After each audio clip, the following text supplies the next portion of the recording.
1 Kings 20. Ben-Hadad, the king of Syria, gathered all his army together. 32 kings were with him, and horses and chariots. And he went up and closed in on Samaria and fought against it.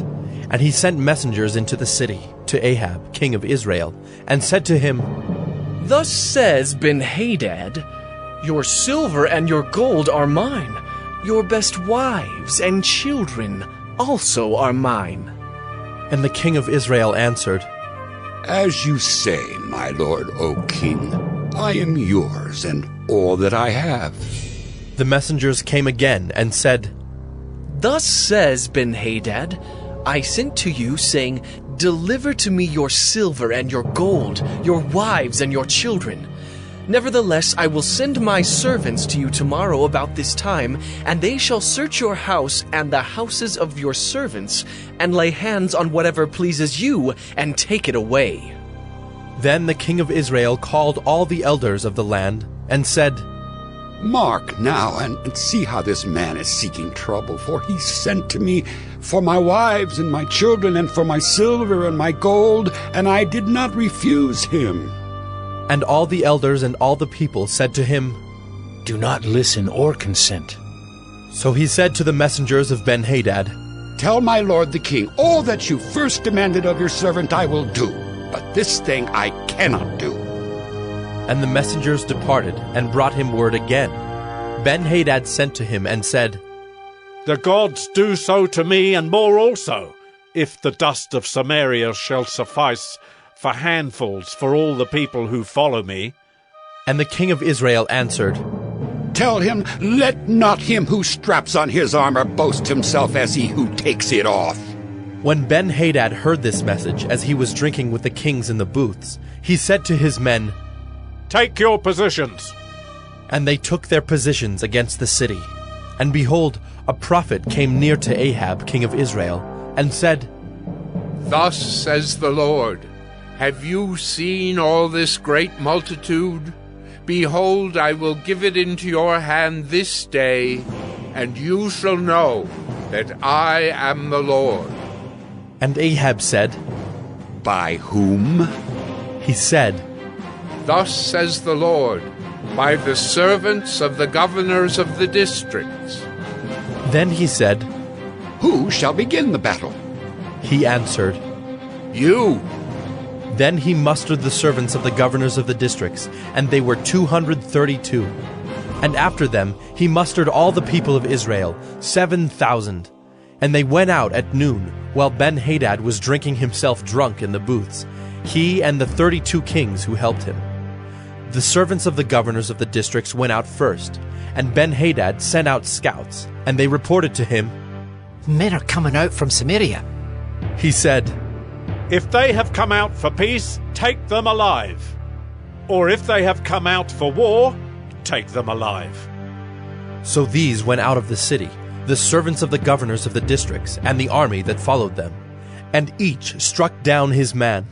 The Syrians fled, and Israel pursued them. But Ben-Hadad, king of Syria, escaped on a horse with horsemen. And the king of Israel went out and struck the horses and chariots, and struck the Syrians with a great blow. Then the prophet came near to the king of Israel, and said to him, Come, strengthen yourself, and consider well what you have to do. For in the spring the king of Syria will come up against you. And the servants of the king of Syria said to him, Their gods are gods of the hills, and so they were stronger than we. But let us fight against them in the plain, and surely we shall be stronger than they. And do this, remove the kings each from his post, and put commanders in their places. And muster an army like the army that you have lost, horse for horse and chariot for chariot. Then we will fight against them in the plain, and surely we shall be stronger than they. And he listened to their voice, and did so. In the spring, Ben-Hadad mustered the Syrians, and went up to Aphek to fight against Israel. And the people of Israel were mustered, and were provisioned, and went against them. The people of Israel encamped before them like 2 little flocks of goats, but the Syrians filled the country. And a man of God came near, and said to the king of Israel, Thus says the Lord, Because the Syrians have said, The Lord is a God of the hills, but he is not a God of the valleys. Therefore I will give all this great multitude into your hand, and you shall know that I am the Lord. And they encamped opposite one another 7 days.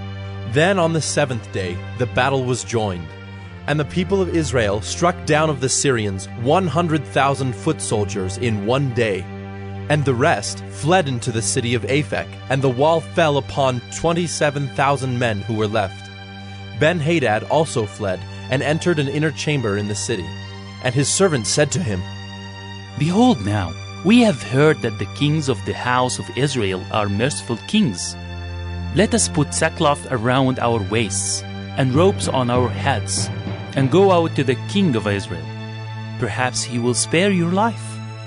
So they tied sackcloth around their waists, and put ropes on their heads, and went to the king of Israel, and said, Your servant Ben-Hadad says, Please, let me live. And he said, Does he still live? He is my brother. Now the men were watching for a sign, and they quickly took it up from him, and said, Yes, your brother Ben-Hadad. Then he said, Go and bring him. Then Ben-Hadad came out to him, and he caused him to come up into the chariot. And Ben-Hadad said to him, The cities that my father took from your father I will restore, and you may establish bazaars for yourself in Damascus, as my father did in Samaria. And Ahab said, I will let you go on these terms. So he made a covenant with him, and let him go.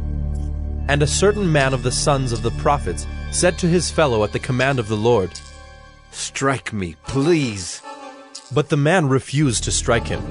Then he said to him, Because you have not obeyed the voice of the Lord, behold, as soon as you have gone from me, a lion shall strike you down. And as soon as he had departed from him, a lion met him and struck him down. Then he found another man and said, Strike me, please. And the man struck him and wounded him. So the prophet departed and waited for the king by the way, disguising himself with a bandage over his eyes. And as the king passed, he cried to the king and said, Your servant went out into the midst of the battle, and behold, a soldier turned and brought a man to me and said, Guard this man. If by any means he is missing, your life shall be for his life, or else you shall pay a talent of silver. And as your servant was busy here and there, he was gone. The king of Israel said to him, So shall your judgment be. You yourself have decided it. Then he hurried to take the bandage away from his eyes, and the king of Israel recognized him as one of the prophets. And he said to him, Thus says the Lord, because you have let go out of your hand the man whom I had devoted to destruction, therefore your life shall be for his life, and your people for his people. And the king of Israel went to his house vexed and sullen, and came to Samaria. 1 Kings 21. Now Naboth the Jezreelite had a vineyard in Jezreel, beside the palace of Ahab king of Samaria. And after this, Ahab said to Naboth, Give me your vineyard, that I may have it for a vegetable garden, because it is near my house, and I will give you a better vineyard for it. Or, if it seems good to you, I will give you its value in money. But Naboth said to Ahab, The Lord forbid that I should give you the inheritance of my fathers. And Ahab went into his house vexed and sullen because of what Naboth the Jezreelite had said to him. For he had said, I will not give you the inheritance of my fathers. And he lay down on his bed and turned away his face and would eat no food. But Jezebel his wife came to him and said to him, Why is your spirit so vexed that you eat no food? And he said to her, Because I spoke to Naboth the Jezreelite, and said to him, Give me your vineyard for money, or else, if it please you, I will give you another vineyard for it. And he answered, I will not give you my vineyard. And Jezebel his wife said to him, Do you now govern Israel? Arise and eat bread, and let your heart be cheerful. I will give you the vineyard of Naboth the Jezreelite. So she wrote letters in Ahab's name and sealed them with his seal. And she sent the letters to the elders and the leaders who lived with Naboth in his city. And she wrote in the letters, Proclaim a fast, and set Naboth at the head of the people, and set 2 worthless men opposite him, and let them bring a charge against him, saying, You have cursed God and the king. Then take him out and stone him to death. And the men of his city, the elders and the leaders who lived in his city, did as Jezebel had sent word to them. As it was written in the letters that she had sent to them, they proclaimed a fast and set Naboth at the head of the people. And the 2 worthless men came in and sat opposite him. And the worthless men brought a charge against Naboth in the presence of the people, saying, Naboth cursed God and the king. So they took him outside the city and stoned him to death with stones. Then they sent to Jezebel, saying, Naboth has been stoned. He is dead. As soon as Jezebel heard that Naboth had been stoned and was dead, Jezebel said to Ahab, Arise, take possession of the vineyard of Naboth the Jezreelite, which he refused to give you for money. For Naboth is not alive, but dead. And as soon as Ahab heard that Naboth was dead, Ahab arose to go down to the vineyard of Naboth the Jezreelite to take possession of it. Then the word of the Lord came to Elijah the Tishbite, saying, Arise, go down to meet Ahab king of Israel, who is in Samaria. Behold, he is in the vineyard of Naboth, where he is gone to take possession. And you shall say to him, Thus says the Lord, Have you killed and also taken possession? And you shall say to him, Thus says the Lord, In the place where dogs licked up the blood of Naboth, shall dogs lick your own blood? Ahab said to Elijah, Have you found me, O my enemy? He answered, I have found you, because you have sold yourself to do what is evil in the sight of the Lord. Behold, I will bring disaster upon you. I will utterly burn you up, and will cut off from Ahab every male, bond or free, in Israel.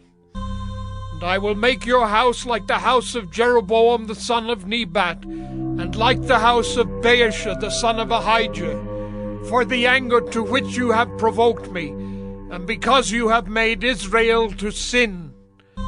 And of Jezebel the Lord also said, The dog shall eat Jezebel within the walls of Jezreel. Anyone belonging to Ahab who dies in the city, the dog shall eat.